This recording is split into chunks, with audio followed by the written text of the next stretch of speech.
Hello and welcome. Let's talk about what's happening in Southeast Asia's tech world right now, because something big has shifted. For years, it was all about blueprints and big plans, but now, based on what the Tech for Good Institute is seeing, we've moved past that. We're in a completely new phase, the era of execution. Okay, let's just pause on this for a second because this one sentence really nails the entire story. The time for just writing laws and planning digital governance, well, that's over. What's starting right now is the really hard part, actually weaving those big ideas into the day-to-day workings of government. For the longest time, the conversation around tech governance was all about roadmaps, white papers, you name it. But that's changed. Across the 6 major digital economies in Southeast Asia, the focus has completely flipped. Now it's all about implementation, it's about enforcement, and it's about building government bodies that can actually handle this stuff for the long haul. And just look at the speed here. It's incredible. Just a couple of years back, the big question was simply, who's supposed to be in charge of this? Then, last year, it became, okay, what should the rules be? But now, here in 2025, those rules aren't just suggestions anymore. They have real teeth. And there are very real consequences for not following them.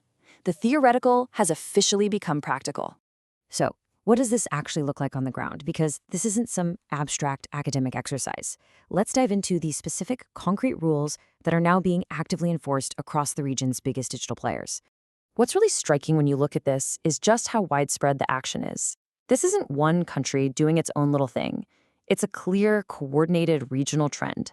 You've got Vietnam putting formal state oversight on AI. You've got Malaysia making major online platforms get a license to operate.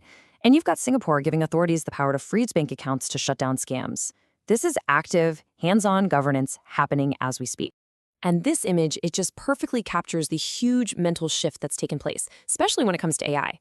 For a long time, AI was handled with, voluntary guidelines and ethical principles. Not anymore.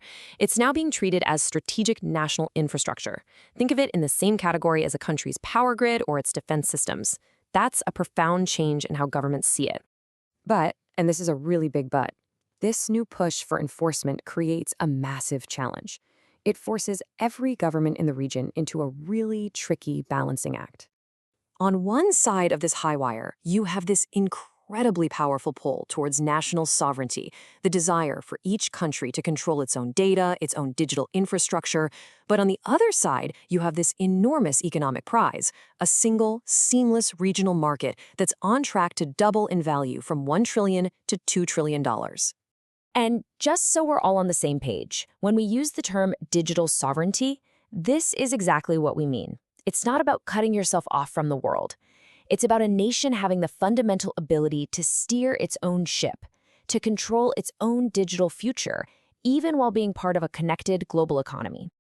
Honestly, how this balance is managed, it's the single biggest factor that's going to shape the region's future. Is Southeast Asia going to become a powerful, cohesive digital bloc where businesses and data can move freely? Or is it going to fracture into a patchwork quilt of different rules where a company has to navigate 6 different legal systems just to operate? So this tension, this balancing act, it leads us straight to the #1 challenge for policymakers today, and it highlights the most critical area where they need to focus their energy going forward. Look, the game has fundamentally changed. The priority isn't about figuring out what policies to create anymore. The policies are largely written.